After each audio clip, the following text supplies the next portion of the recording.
Tim's News Explosion. Tim's News Explosion. Tim's News Explosion. Tim's News Explosion. Tim's News Explosion. Tim's News Explosion. Tim's News Explosion.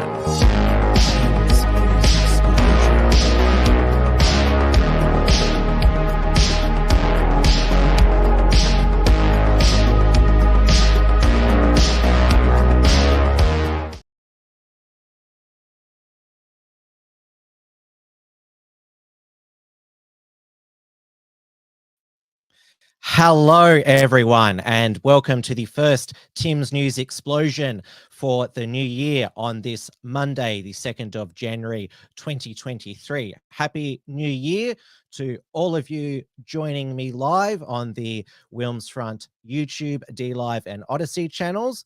And of course, remember, as always, you can send through a question, or even better yet, send through a super chat to support not just this program, but all Unshackled productions by clicking the Entropy link. Hello to all of my regulars, Melissa, Peak Aussie Man, and we have Linda, and also Kesha as well. Great to see you here in 2023.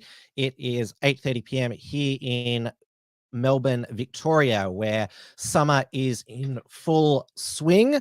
It is another scorching night. You probably might be able to see, or I've got the lights on as well when I do this program. Might see my sweat drip down because the lights add to the heat as well. 230 plus days, and of course we have those extreme heat warnings that are put out by the Victorian Health Department to make sure that we know how to deal with the extreme heat, which does come every year in Australia. 30 plus is not out of the ordinary in an Australian summer. But sadly and tragically, summer in Melbourne and Victoria also means youth gang crime, murder, drownings, car crashes, and this has also been tragically the case in other Australian cities and locations. We've just had the fatal Gold Coast helicopter collision. 2 helicopters collided. 4 people have died. 3 have been injured. Now, for our mainstream media, normally such tragic news would be enough sensationalism for them to fill their regular news bulletins. But of course, they don't want to let the COVID fear hysteria go, especially since the birthplace of SARS-CoV-2, China, is opening up on January the 8th. As most of you will be aware, and I covered on this program, the Chinese Communist Party backflipped on its 3-year COVID zero biomedical police state last month after unprecedented and brave protests in major Chinese cities against the never-ending lockdowns, apartment door weldings, and quarantine camp detainments.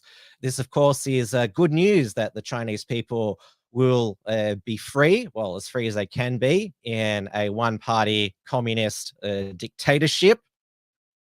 They will be allowed to leave or flee the country in less than a week. And even CNN's Asia correspondent, Selena Wang, couldn't hide her excitement covering New Year's Eve in Shanghai, where its residents are optimistic about 2023 after they suffered through a horrific 2-month total lockdown, which meant that they couldn't leave their apartments, and their pets were murdered if there was COVID in the building. There is a lot of optimism, Christy, because finally there's been so much anticipation for this moment, for when people could see the light at the end of the tunnel, for when zero COVID restrictions would be dropped. And really, 2023 for this country, it's truly ushering in a new world. It's like the world here changed overnight. It's hard to imagine, Christy, that just weeks ago, so many people in this country, they were stuck in quarantine facilities, in harsh lockdowns. We had to scan our health codes everywhere we went. Anytime we went into a mall, a coffee shop, a restaurant, there was a threat our health codes could turn red, or we'd be caught in some sort of snap lockdown. But when I'm out on the streets of Shanghai, earlier I was out on the Bund, I was also out at the Lantern Festival, there was a sense of relief and hope that next year would be better, that their lives could really go back to normal. And when I was at that Lantern Festival, Christy, I felt like I was transported to life before the pandemic, minus all the people wearing their masks. And a lot of people told me exactly that. Take a listen to what else they told me. For a whole year, most of my time was under lockdown. In the new year, optimism will outweigh pessimism for me. I hope to come and go freely when I return to school. We have recovered from COVID-19, so there are no concerns now. I hope to return to my old life. That's my vision of the future. And it was so surreal and bizarre to see crowds of people. There were long lines of people waiting to eat street food. My producer and I, we had to hunt everywhere to find tanghulu, this candied fruit that is nostalgic and very popular around the holidays, because it was sold out everywhere. People were so excited. They just wanted to feel the holiday spirit, Christy. This is the sticks with the candied haw on it, right? They look. I see that Ray Ash said, great channel. I love watching CNN. Well, I played it to show that even CNN reporter who's, well, lived through the CCP's horrific lockdown wants to move on from COVID, even though CNN in the US has been one of the main drivers of the COVID narrative. And it'd be good if the Chinese people, they are able to ditch the masks very soon, because they don't do anything. The science is back. I mean, the Japanese are still wearing masks, and they've got the highest, their highest levels of deaths with COVID so far. But in other Chinese cities, including in Wuhan, where COVID-19 was born, either at the wet market or the Wuhan Institute of Virology. Its residents counted down the new year with eagerness and happiness.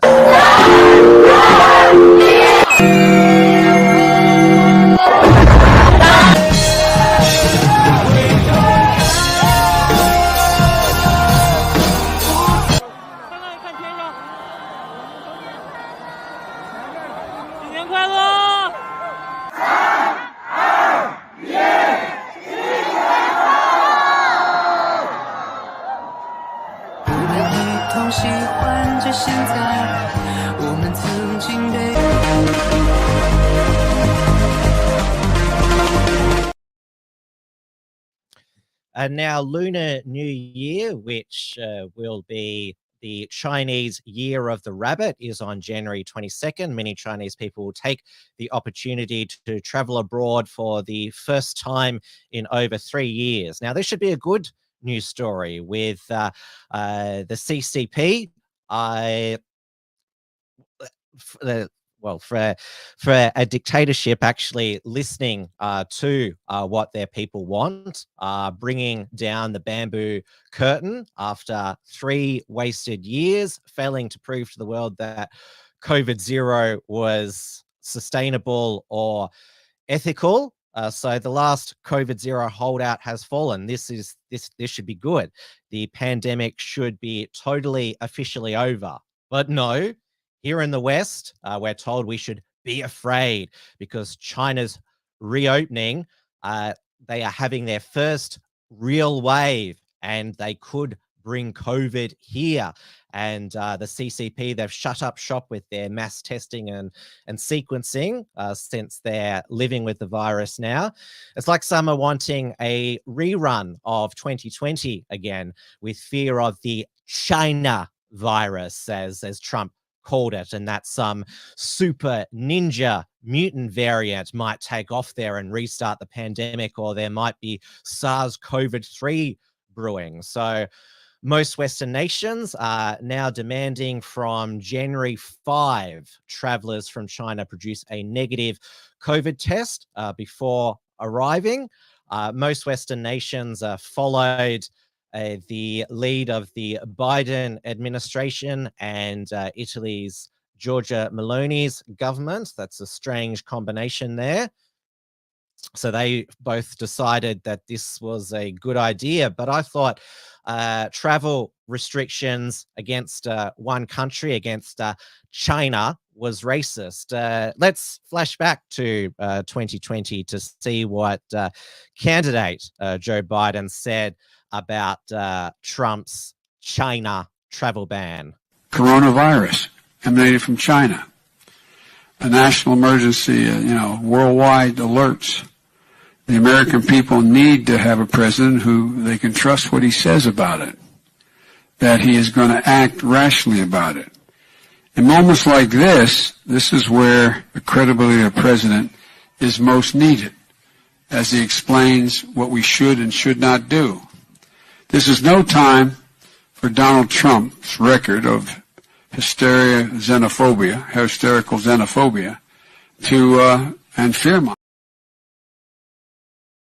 But of course, if you say that such a policy is in the name of public health and keeping people safe, then you can say that or claim, it's not motivated by xenophobia or racism or anything like that.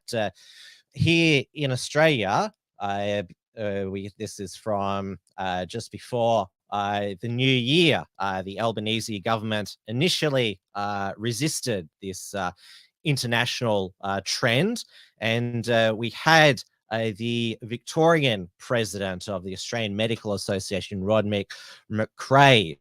He said that anyone arriving from China should be screened at the airport and forced to quarantine at the Mickleham quarantine facility for 7 days. He said Australia should prepare for an avalanche of cases. We need to think that every jet that comes into Tullamarine from China is just riddled with COVID-19, and we need to take it seriously. Do we want to fill our hospitals with tourists from China coming to the Australian Open, or do you want to look after Victorians who have already got deferred care, larger cancers in their bodies, and other illnesses? It's an important conversation the community needs to have. He also warned of new variants, saying it was the circumstances in China that started SARS-CoV-2. If someone comes off a plane from China coughing or sneezing, they've got COVID. Now, he was slammed by a number of his Victorian colleagues, and Roderick McRae has previously said that people who don't get the vax shouldn't get or opt out of the public health system, and also suggested that in 2021, Victoria needed an even more extreme lockdown with even supermarkets closed. So Stephen Parness, who's an emergency physician, hardly a COVID let it rip advocate. He's a former AMA vice president. He said, I would expect these sort of crude inflammatory comments to come from an extremist politician, not a current state AMA leader. Our responses to COVID-19 in December 2022 must of necessity be very different to those of February 2022. We had Dr. Kate Gregorovic, who's I can't pronounce. She's an old person doctor. She has been long time advocate of living with COVID and providing dignified care for the elderly. She tweeted, I absolutely do not stand with this opinion from the head of the Vic AMA. I look forward to the AMA media putting out a statement that will confirm they do not support labelling people from an ethnic group or country as a threat. And not even the COVID zero activists thought that this screening or testing of travelers from China was a good idea. Dr. Lucky Tran, who said that anti-masking was part of white supremacy. He said when Trump called COVID the Chinese virus, it led to a rise in anti-Asian attacks. This racist and ineffective policy from the Biden White House will still have the same devastating impact. Shame on you, POTUS, Aisha 46, and CDC director. Hashtag stop Asian hate. And Raina McIntyre, who famously went on ABC News to promote her book while wearing a mask in a separate studio and made her Christmas lunch guest rat test. She tweeted, the point of closing borders is to prevent infection coming in when there is none or little domestically. There is little point when infection is rampant in the community. The cyclogenic data from China are too sparse to conclude there is any kind of new threat. But of course, let's not get science get in the way of making a political decision, which is why we saw the Health Minister, Mark Butler, in a press conference and in a tweet thread, announced that Australia was joining with all of the other Western nations to test travelers coming in from China. So this is what he said. So he said, from Thursday, 5th of January, traveling to Australia from China, including Hong Kong and Macau, tried to undertake a COVID-19 test within 48 hours prior to travel and show evidence of a negative test. They haven't decided yet whether it'll be PCR or rapid test. They haven't got that far yet. The decision to implement these temporary measures have been made out of an abundance of caution. Ugh, that brings up that's a traumatic, triggering word for us Victorians, because Dan Andrews used to announce snap lockdowns after one case, claiming it was due to an abundance of caution and saying it hadn't been a decision taken lightly, even though it was his default policy in 2021. Taking into account the dynamic and evolving situation in China and the potential for new variants to emerge in an environment of high transmission, the government warmly welcomes the resumption of travel between Australia and China. We know there are many Chinese Australians who've been able to see family and friends for months and years. So he's just trying to say and he's been on a publicity blitz, Mark Butler, saying this is because there's been a lack of data from China. And this is Anthony Kaloof of the Australians versus the Agenda's clipping of Mark Butler's press conference yesterday. Welcome to the year 4 of the COVID shit show. As we move in, it's awful to say, the 4th year of this pandemic. As well, the government intends to put in place additional measures to collect information as recommended to me by the Chief Medical Officer. Those arrangements include exploring the feasibility of wastewater testing from aeroplanes, also reviewing and strengthening our community wastewater testing arrangements across the country. Case numbers are climbing very quickly, and there are concerns in an environment of cases spreading so quickly about the possibility of the emergence of a new variant. What's your New Year's message, and what are the hopes on the agenda for 2023? Through 2022, we saw a lot of death. Now, of course, with this return of a COVID travel requirement, this was exciting news for those who are eager for a return to widespread COVID restrictions, such as Teal Independent for Kooyong, Monique Ryan. She tweeted yesterday that this was a start. I agree we need to test all incoming travellers more, but also increase access to PCR testing, make N95 mask free, promote mask wearing on public transport, planes, and in workplaces, produce guidelines for the use of HEPA filters, which is air purifiers in indoor settings. And then later in yesterday evening, she tweeted that, so time to require pre-travel testing of all travelers entering Australia from Europe, the US, Africa, and Asia, and maybe reinstate other public health measures as well. So our viewers can see the graph there. Like, all of the cases are down at the end of 2022, but she's saying that we need more testing now. We need more public health measures. Also, people in the replies on Twitter have mentioned that Monique Ryan's husband works in COVID testing.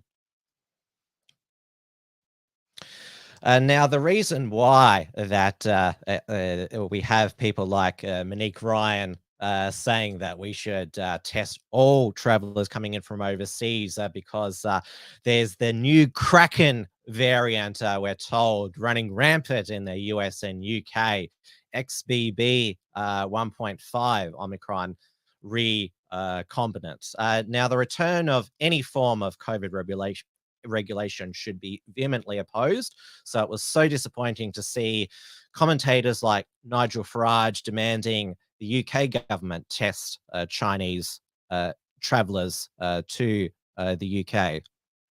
When COVID first broke 2 years ago, what did the government do? Nothing. The flights from China continued, and yes, COVID came to Britain. Now, it may have come in the end anyway, but here we have a massive outbreak in China. We have no idea whether this is a new variant, a new problem. Italy, Japan, the USA are putting travel restrictions on Chinese visitors, saying you've got to get a negative test before you come. And apparently the British government are simply considering it. It's the same as before. They act, it's too little, too late. And then when they do, they lock the rest of us down. Let's put travel restrictions on Chinese visitors now. And Rishi Sunak obliged a few days later. And he apparently did this not because it was recommended by his Chief Medical Officer, Chris Whitty, but because we should follow our allies. And we also had here in Australia, Andrew Bolt say that the Albanese government acted too late. This was his first column of the year. Anthony Albanese's delay is a lethal game, claiming that the delay in announcement was suicidal wokeness or dirty politics because they didn't want to offend China since they're wanting to patch up relations. And it seems that his boomer Herald Sun audience, they agreed with this useless testing requirements that almost no epidemiologist says will be of value. So this was got it here.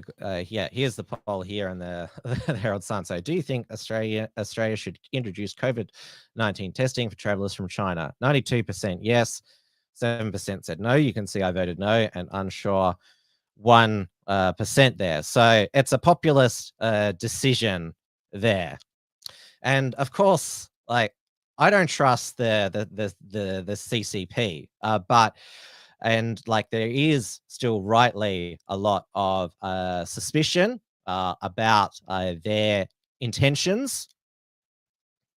And obviously, we all remember at the beginning of 2020, they were not very transparent about how COVID-19 was spreading, but we shouldn't simply introduce this testing rule just to get back at the CCP, and because they are still testing our travelers. Even if there is a new variant or virus in China, travel restrictions won't stop it, as a travel ban at the beginning of 2020 didn't. And it's all of what's happened over the past 3 years, it should be conclusive evidence that travel bans, masks, and lockdowns do not stop respiratory viruses. Now, the available data shows that it's existing variants that are circulating in China, because there is hardly any natural immunity in China's 1.4 billion people. They're only vaccinated with the made in China substandard vaccine, Sinovac and Sinopharm. Almost all of the new variants being born in Western countries. And there was an article in the Wall Street Journal today, which is behind a paywall, but are vaccines fueling new COVID variants? Now, as you all know, I recovered from COVID. I don't need any more shots, because now I have, natural immunity, or I'd be described as having hybrid immunity, because I had 2 AstraZeneca shots in 2021. So I'm certainly well protected. But of course, this growing body of scientific evidence that the vaccines cause the virus to mutate, to try and evade the vaccine immunity. This isn't going to stop our government rolling out more vaccines in their winter plan. As you know, Australians have been great in getting shot number 1 and shot number 2. Not so great on the 3rd and 4th shots. The AMA this morning is calling for a new advertising campaign aimed at encouraging Australians to get the 3rd and 4th booster shots. That sounds like an eminently sensible idea, doesn't it? Well, it does, and it's what we will be doing. We want to make sure we get the timing of that right. That campaign is in development right now. We're looking forward, although it may seem a long time away, we're looking forward to the winter period where, as we know through bitter experience, these things can be far more severe because they collide with a range of other respiratory illnesses and pressures on the hospital system. I've said a number of times, Michael, probably on your program as well, that I'm concerned about those 3rd and 4th dose rates, although they are very good at the higher age spectrum. Those more vulnerable age cohorts of older Australians have been very good at getting their 3rd and 4th doses. I'm very pleased with the progress we've made in getting 4th doses in residential aged care, but there's no doubt that across the broader community, particularly among younger cohorts, there's still work to do there. And I agree with the AMA. Good, strong information campaigns are an important tool in the armoury to improve those rates. At this point, I don't care if the next pandemic is airborne Ebola AIDS. No more lockdowns, no more masks. And judging by the reaction I saw on social media yesterday to Mark Butler's China COVID testing requirements, there was a lot of backlash with people saying if there's any type of return of 2020 restrictions is traumatizing, and we do not want governments to bring any of them back. We were told we were living with COVID. That should be the end of it. Now, of course, the fact that there have been 3 years of restrictions, lockdown, masks, it has meant that a whole bunch of other health issues in people have not been treated. And so we had England's chief medical officer, Chris Whitty. He's warned that thousands of middle-aged people are dying of heart conditions that went untreated during the COVID pandemic as patients missed out on statins and blood pressure pills. Yeah, no shit. And that's, sorry, Sir Chris Whitty, because he got knighted at the beginning of 2022. He has a head like a turnip. he brought literal meaning to the phrase death by PowerPoint, which he always spoke about how, COVID, we need to shut everything because of COVID. Next slide, please. And of course, the UK, they have the cult of the NHS. You must not live your life to protect the NHS. So we have this senior doctor. I don't know what the definition of senior doctor is. Sir Frank Atherton, who says, don't go on a long run to get fit in the new year to avoid putting extra strain on overstretch. NHS senior medic warns. So if you want to lose weight, pace yourself. So yes, don't exercise too hard, too fast. And yes, there's countless headlines in the UK about the stretched NHS, and now, of course, there's the return of flu. There's more flu hospitalizations than COVID hospitalizations, and of course, because the kids have been locked up and masks in 2020, 2021, they're getting severe cases of RSV and strep A. A number of children have died with strep A, which has been absolutely tragic. But of course, this is to the COVIDians. We just need to do more of the same to just keep fighting these other viruses. Katie Hopkins reminded us that we need to be afraid of the twin quaddemic. Are you afraid? Because you should be. You may have just about survived the pandemic. I don't even know how. Probably by having triple jabs, triple boosted, triple. But now, even worse is set to befall us, because it is not just a pandemic, no. It is a twin pandemic, which means there's two of them, double trouble, and we're calling it the twindemic. There is COVID and there is seasonal flu, which disappeared last year, but now it's back. So it's 1,000% more than it ever was before. And you will know, good people, that only terrible things come in twos, like the Cray twins, or the Twin Towers. Look what happened to them. Or Phil and Holly. All we have to wonder now is how we're going to survive when this thing becomes a tripledemic. A tripledemic of COVID, flu, and possibly the common cold. Be afraid, stay indoors, wear gloves, wear masks, sanitize your trolley, but mostly just be afraid.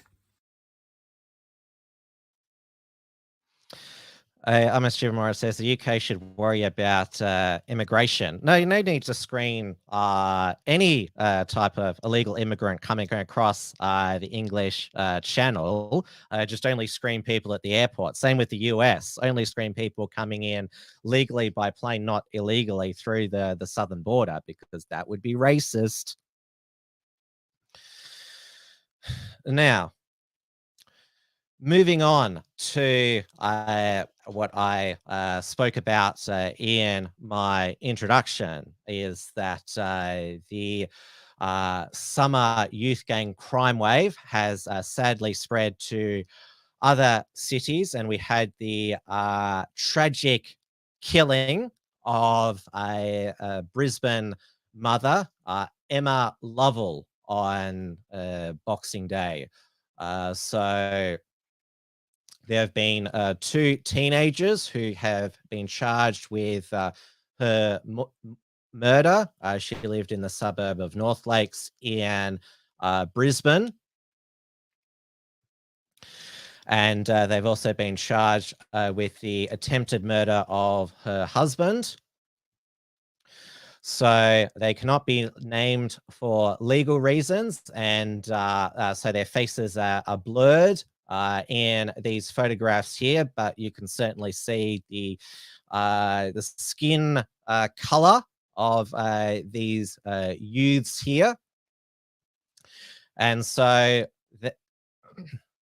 it has been revealed that they were facing other charges relating to a separate incident on the stealing charges on Boxing Day.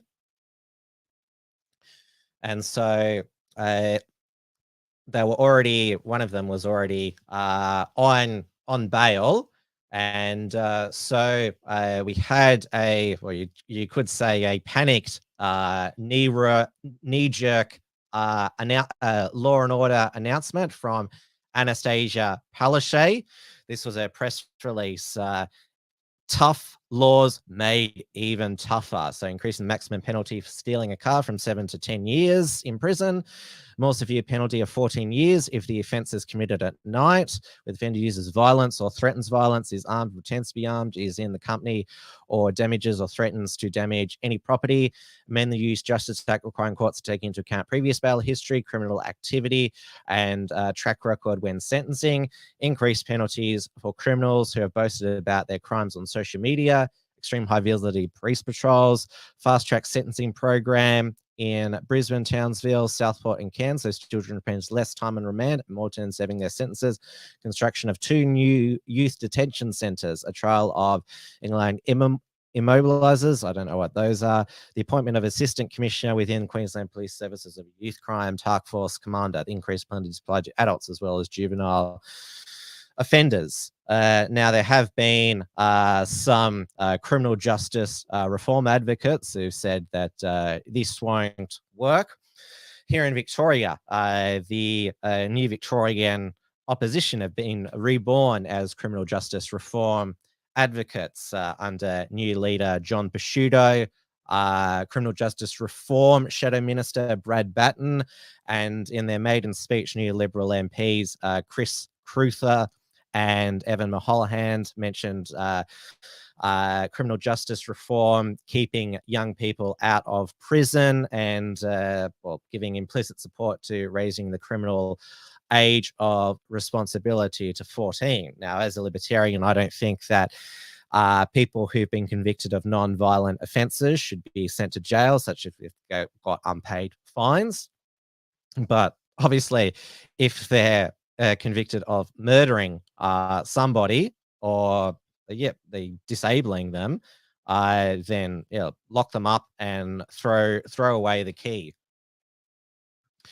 Now here in Victoria, there has been the police have been investigating the death of 2 women in Melbourne City. One was found in an apartment, and the body of a second woman in Docklands. So a 51-year-old woman in an apartment on Waterside Place, while making inquiries into the death of a 31-year-old Chinese national in the CBD. Police said they are treating as suspicious and believed it linked to the earlier death. A 22-year-old Huntingdale man in Preston and charged with murder, robbery, theft, after authorities discovered the body of the woman in Latrobe Street apartment. He's been rendered in custody, thank God. So yes, this is not what we want as normal in our summer. And then, of course, retail and hospitality workers have had to deal with aggressive people during summer. There was this crazy woman who jumped the counter at an Adelaide McDonald's that has gone viral.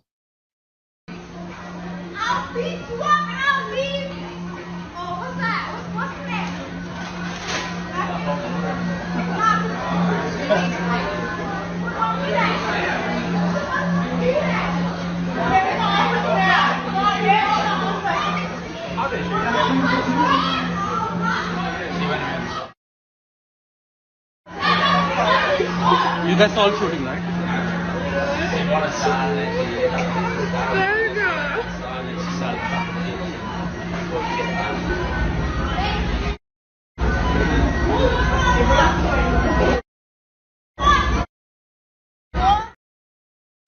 Now, I don't blame the McDonald's employees for not doing anything. They're paid close to minimum wage.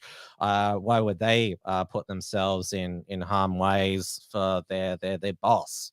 But yes, that would have been incredibly scary for everyone there, because they wouldn't have known what she was going to do. I'm a Stupid Moron says this is pretty civilized compared to the clips coming out of the US. Yeah, where they're just it's a mob ransacking of McDonald's or a retail shop, and that's also starting to happen in the UK as well. So you're sadly right in that regard. Now let's move on to what I call the PizzaTate scandal, and this, of course, is what is it? Masculine influencer Andrew Tate and his brother Tristan's arrest under for alleged human trafficking in Romania. Now, what seemed to set this in motion was when Andrew Tate on Twitter, he baited Greta Thunberg, attempted to troll her about his carbon footprint. So this is what he said. Hi, Greta, I have 33 cars. My Batagi has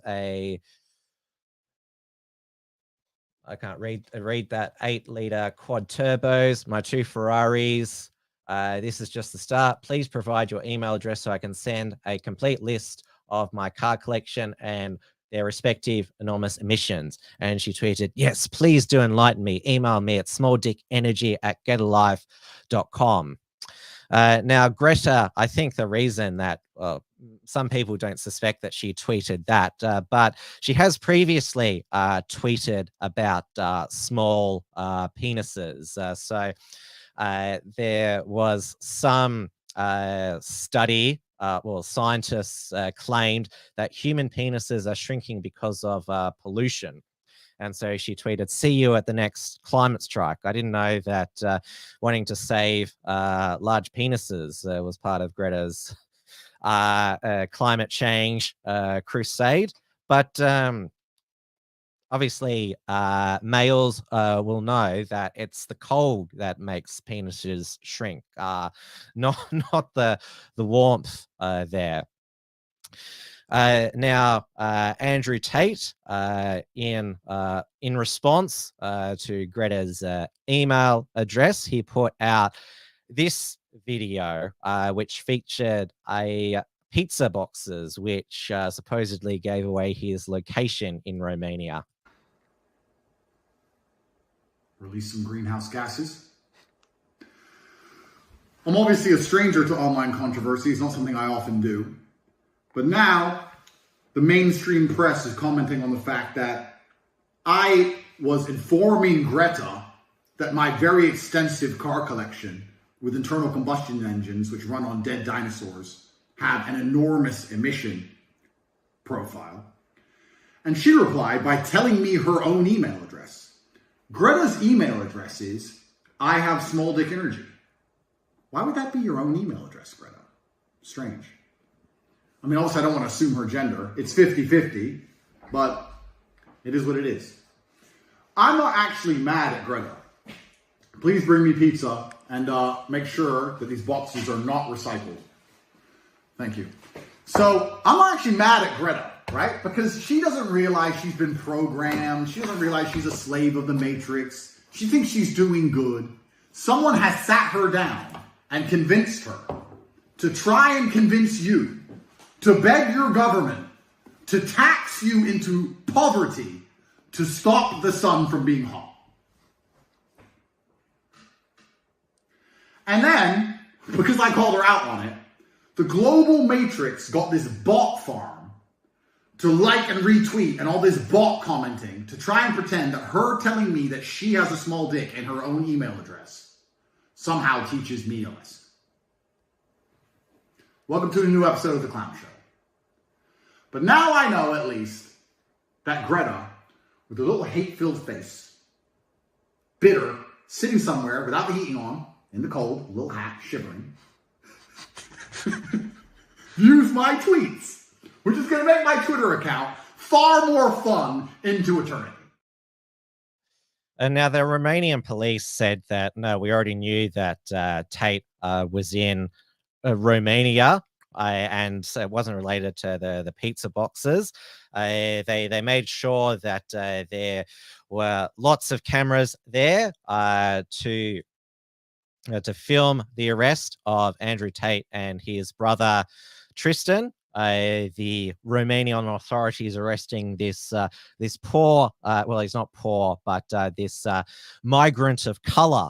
And of course, Romania is a very white country, as most Eastern European countries. And I agree with the sentiments in the comments. He's half British and American, so he has a weird accent. But yeah, I never got the whole the whole craze about Andrew Tate, just like I don't get the whole craze about Jordan Peterson. I mean, the fact that I think the problem is self-evident. If young men need role models like Jordan Peterson and Andrew Tate. Now, of course, it's very sus, this timing of this human trafficking charge, and he was raided and arrested earlier this year on the same charge, which he told Tucker Carlson at the time that he believed that this was a swatting. Was tipped off to your misdeeds and alerted the local authorities you might be committing human trafficking. Given that this is the same charge they leveled against Julian Assange or a species of it, skeptical, but I want to know the details. Were you arrested for human trafficking? What happened? Yeah, I was not arrested. So what happened is I suffered from a case of swatting. It's very popular with people who are large on the internet. Many large YouTubers have been swatted. It's where you call the police and you say somebody has a gun or there's a hostage situation and the SWAT team arrives. Somebody made a phone call to the American embassy saying that I was holding women at my house. The police arrived. And let me state this now. I state this openly to the world. I have absolute respect for the police. I would hate to live in a country where if you call the police saying women are being held against their will, that the police don't respond. That would be terrible. Of course they should come and look. Absolutely. They turned up. They investigated. They realized that nobody was in the house against their will. There was no crime committed. They said, okay, you're not a suspect, but you are a witness to this, along with me, my brother, the housekeeper, the gardener. Everybody who was in the premises at the time was labeled a witness. We had to go to the police station for 45 minutes for pieces of paper. We filled them in and we were let go. I was swatted. Nobody was hurt. There's no... Now, one of Andrew Tate's friends, Dylan Madden, said that he's known him for years, doesn't believe that Andrew Tate would, given his profile, knowingly do something super illegal. I have known Andrew Tate for years, ever since the early days. Not only have I known him for years, I've lived with him for years. And there's two things that I have 100% learned about him. One is he is too rich to do anything illegal. And number two, he's too smart to try to do anything illegal. You're literally generating millions of dollars legally. So use your own mind, use your own eyes, and see through the Matrix attack. Stay focused. Let's keep pushing a positive message. Talk to you soon. Now, he and his brother, they are being remanded in Romanian prison for 30 days. So it's been described in the Sun newspaper as he faces being caged for 23 hours a day in a cockroach-ridden hellhole Romanian jail cell, which some of you might remember that Neil Eriksson's Senator Slayer, when he was last in prison for hurting someone's feelings, hurting people's feelings for going into a gay church, he was locked up, caged in a shit-filled cell for 23 hours a day. So certainly Andrew Tate is not alone in being in horrendous jail conditions. Now, we're coming towards the end of the show, and there was a A revelation about Don Bradman that led to a Twitter spat by angry old ABC shock jock Philip Adams against legendary singer Kamal. It all started with the reporting of a letter that Don Bradman, the of course legendary Australian cricketer. So he wrote a letter to Malcolm Fraser when he first became Prime Minister, instructing Fraser to take a stand against socialism, unions, and the media, and Whitlam's legacy. Now, Bradman has been accused by some on the far left of being racist because he didn't think that sport and politics should mix, that Australia should play South Africa in sport during the apartheid era.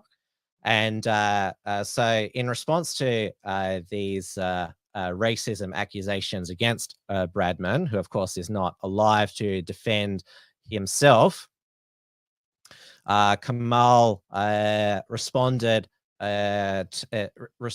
to because there was also this allegation that he refused to meet Mandela, when the fact of the matter is that it just didn't align for Bradman to meet Mandela.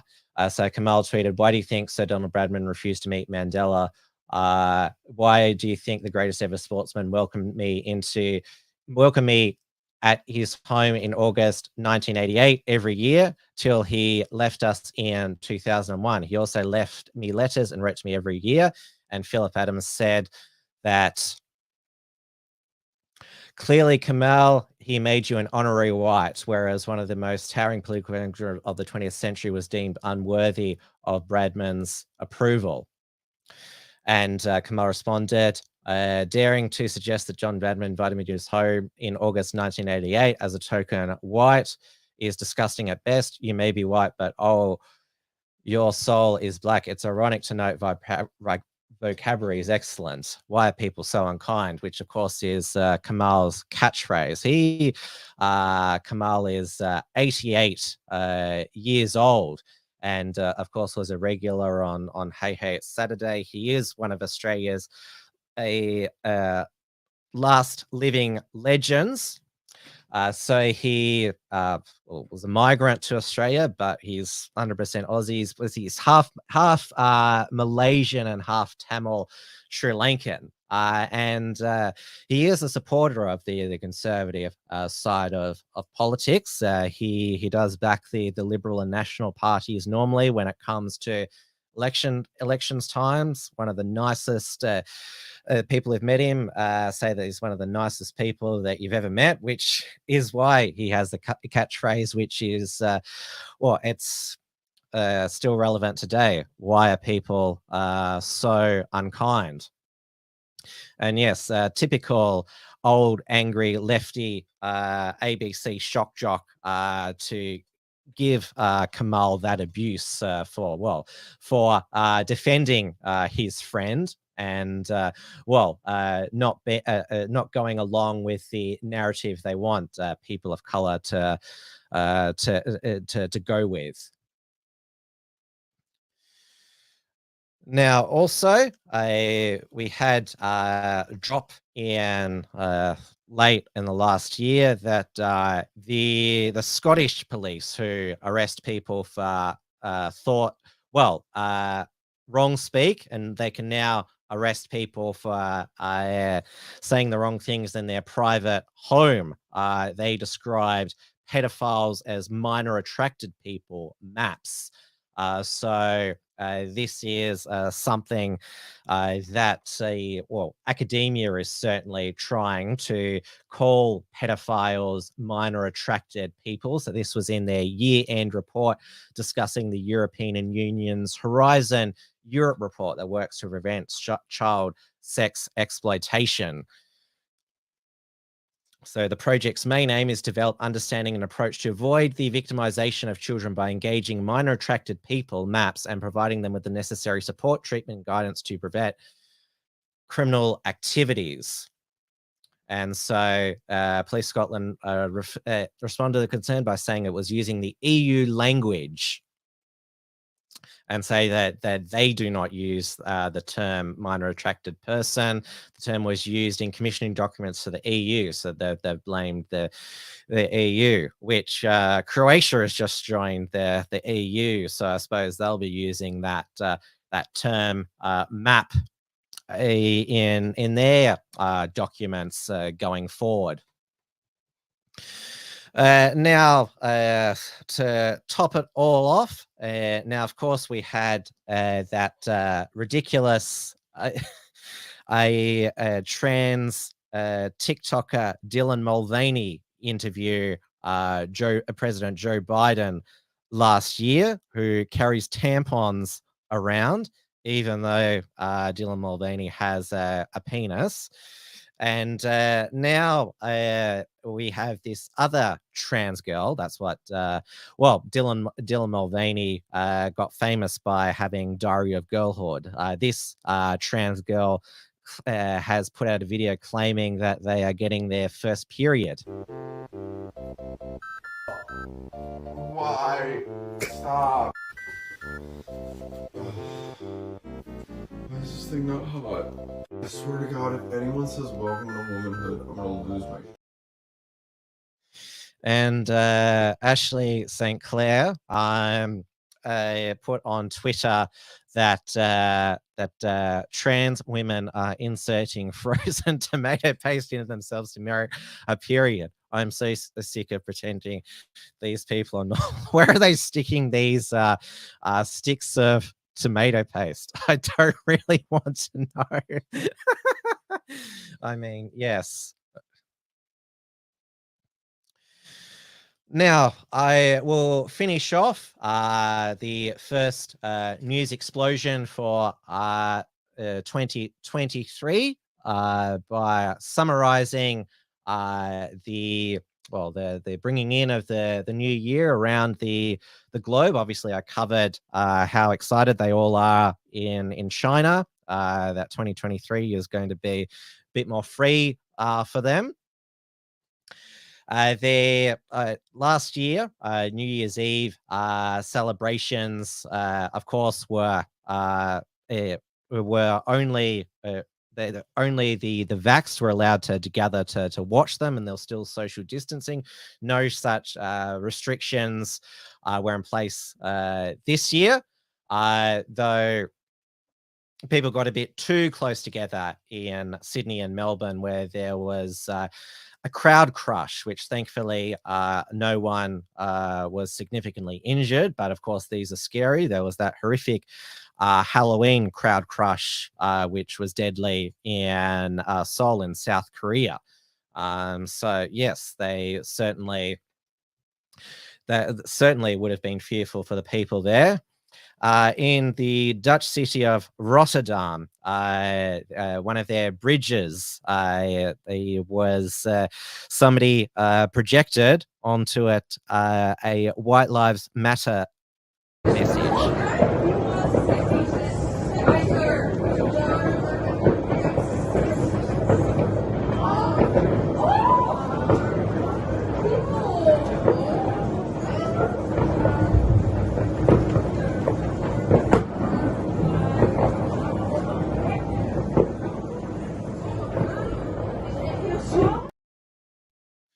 Excellent real life troll there by whoever did that. Now, of course, we did lose some living legends at the end of 2022. The first superstar soccer player, Brazilian Pelé, died at the age of 82. Pope Emirates Benedict, who retired in 2013, died age 95. He, was the last, you'd say, when I say hardline Catholic Pope, he he of course just continued to uphold Catholic doctrine. People seem to forget in the era of Pope Francis that all the popes before him were traditionalists and did not did not bend the teachings of the church. And also ABC News America journalist Barbara Walters died at the age of 93. She'd been retired since 2015. She was 93. She, of course, was the creator of the View Women's Panel Show, which she was a panelist on, which is, it's just deteriorated ever since departure, with Whoopi Goldberg and Joy Behar saying even more outrageous things.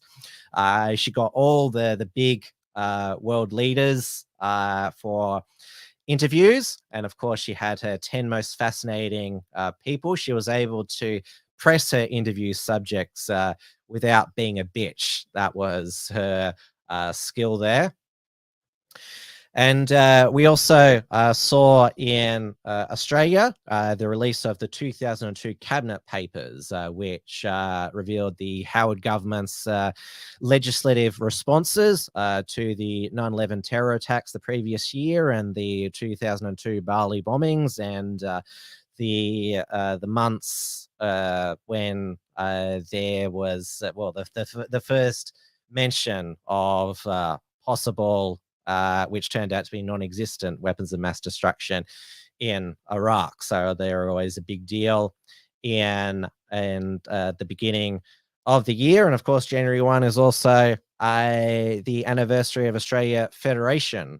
So 102 years since the 6 Australian colonies federated. And it's glad that the nation is back together after these 6 colonies were broken up again during 2020-2021.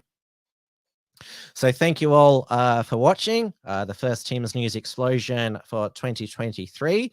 There won't be a Wilms Front this week. I'll continue to publish more reports from Tiger Mountain, be back with another Tim's News Explosion next Monday. But of course, Wilms Front will be continuing this year. So I will see you next Monday, and please everyone stay safe, stay sane, and stay fearless. I'm a Stupid Moron says, how do we support you this year? You can go to take out an Unshackled membership at the unshackled.net/membership or the unshackled.net/donate. That's the other option if you don't want to send through a super chat there. So you can find that at the Unshackled website. And of course, don't forget to vote in the 2022 Unshackler Awards. All 10 categories are up, and voting is open to Australia Day, when our senior editor Damien Ferry will announce the winners. And there are lots of votes being cast this year, so make sure that you cast yours. Good night, everybody. Australia Day, I just mentioned when the awards are announced. So 4 weeks from now. So good night, and I will see you again very soon. And let's hope that, Clown World has still dominated 2023, but let's hope it gets better and doesn't get any worse. Goodbye. Tim's News Explosion. Tim's News Explosion. Tim's News Explosion. Tim's News Explosion. Tim's News Explosion. Tim's News Explosion. Tim's News Explosion.